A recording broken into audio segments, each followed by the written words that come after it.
Hey guys, it's Jesse, and in this video, we're going to be talking about the new MeiLong 3x3 version 2. So let's just jump right into it. This is a very straightforward cube, comes in a very simple box. So yeah, pretty bare bones cube here. We just get a stand and a little screwdriver. So if I take the center cap off here, you can see there's no dual adjustment. It's just a standard screw and spring. So basically this is the cheapest cube you can get right now that has UV coating. So basically you can get a really nice cube with a premium feel and still stay under that $10 mark. So yeah, let's take a look at this cube. It's very, very lightweight. And I think that's just because there's not that many magnets in it. It's a very simple kind of stripped down cube. So it's really light, but the UV coating does make it feel really nice and premium. And just doing some turning here, it's actually really fast out of the box. Yeah, the turns do feel kind of buttery, but turning more quickly, there is a bit of crunch that the cube has that actually feels kind of nice. The main thing I'm noticing right off the bat is just that the magnets are pretty weak, so there's no ball core magnets in here, and the magnets between the edges and corners feel weaker than usual. So it honestly kind of feels like a non-magnetic cube, even though it definitely is. When you turn slowly, you can feel it. Not being able to compress the spring also makes the tensions on this cube feel kind of weird. So right now, it simultaneously feels loose and tight, basically. Like the cube turns fast, but there's very, very low corner cutting, as you can see. So I'm like barely able to get line to line cutting here. And I don't think I even really want to loose it anymore because the cube is, like I said, is very, very quick, and it still feels a little bit unstable, a little bit kind of squishy wobbly. So I think loosening it would actually probably make that worse. So I guess the real question with this cube, is it actually the best cube for $10? Because you've also got the RS3 Super V1, which is a really good cube, and the RS3 2020, which is still solid for the price. So basically the main thing you have to think about when choosing between all of these cubes is if you want UV coating or not. Because if you want an RS3 2020 that's UV coated, that's gonna bump you up to like $18, I'm pretty sure. So between all the budget cubes, you basically just have to ask yourself if UV coating is something that's important to you, and if it is, this would be the one to get. If not, I think the RS3 2020, the RS3 Super V1, and the RS3 V5 standard are probably all gonna have better performance than this cube for the exact same price. Yeah, so the main thing I'm really getting from this cube is, again, it just kind of feels non-magnetic. And because of that, I am having to be a lot more careful with my turning if I actually want to not lock up. Yeah, those magnets are really weak. I do have an idea though on how I can make this better. So this is a magnet strengthening kit for the RS3 2020. So I think this would work really, really well in this cube to make it feel just a little more like a normal magnetic 3x3. So I want to see if I can even get an edge piece out because the tensions are really tight. There we go. Yeah, so this honestly looks like a really similar design to the original MeiLong, just a super, super basic 3x3 design. So let's go ahead and split these edges here. Because there's like a slot for the magnet, the extra one isn't connecting to this one. So I'm not actually sure if it's making any difference. I'm gonna just try it on one edge and see if I can notice anything at all. Kind of just trying to see what the force is when they connect. Does that feel noticeable at all?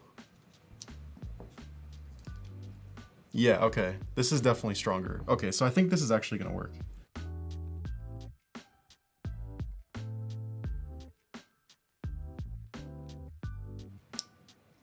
Okay, so I have a very strong suspicion that these magnets are just gonna fall out of place very quickly and gonna end up with a bunch of clicking magnets in my cube, but it's for science. It's a little experiment.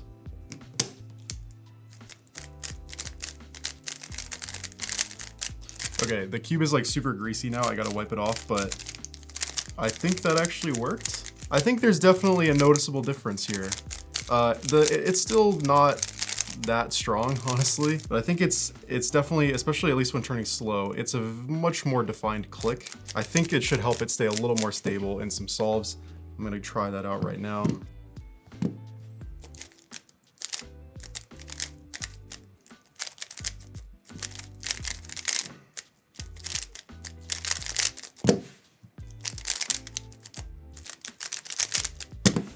Okay, so yeah, it's still, the magnets are still not where I'd really want them to be, but this does feel a bit better than it did, so I'm glad that actually worked. So as for my final thoughts on this cube, I mean, it's the best UV coated cube for $10. It's also the only UV coated cube for $10. But as for like, is this going to kind of replace the RS3 2020 or be more dominant than that cube in the budget cube $10 range? I don't think so. But if UV coating is kind of just something you've been wanting to try out, but you don't want to commit to a more expensive cube in case you don't like it, this actually would be a really good cube to kind of just test if you like it. But I'm also not the biggest MeiLong fan. We do have a big MeiLong fan in the office though. And he's very excited to try this cube. I'm very excited to try out. I added some extra magnets so the magnets are a little bit stronger. This is awesome, actually. Like first 2 to 4 turns. Oh my goodness. I love this cube.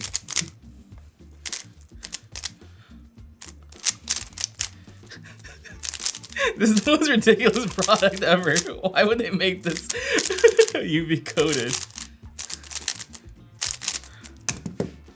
+2, but I really like this cube. I think the coolest thing about this is like people who want to make force cubes can now have a UV coated force cube, except they're gonna have 6 logos on the white one.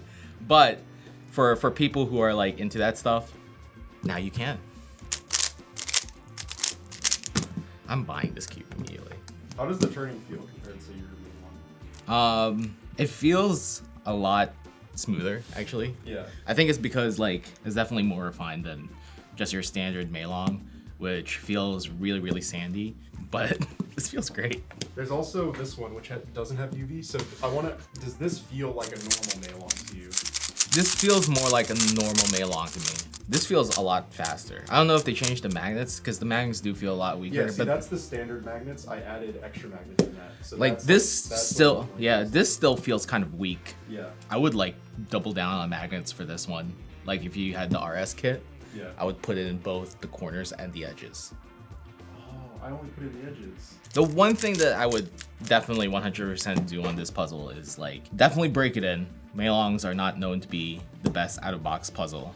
Definitely do something heavy with it. It's stupid lightweight. Yeah, the tensions are weird. The tensions are, yeah, like really heavy loop. Like, I like angstrom on my MeiLongs because the lighter the cube, the easier it is to turn. And that means the easier it is to overturn as well. I'm not getting any good times right now. I'm not warmed up. You know, we didn't have our 12-hour cubing session before we shoot the videos like, you know, one does. But I'm really enjoying this puzzle, like way too much. Dude, I'm gonna start getting questions like, but is the MeiLong actually better than the V9? It's like, no, it's not. But it is what it is, and it's really good for what it is. It's a MeiLong. Buy it. It's cheap. It's $10. UV coated. What do you want, bro? You start getting mad. What's wrong? What do you want? This is as simple as it gets, okay? So yeah, that's about it for the MeiLong V2. There will be a link to buy this cube in the description as usual. Anyways, that's about it for this one. See you guys in the next video. Later.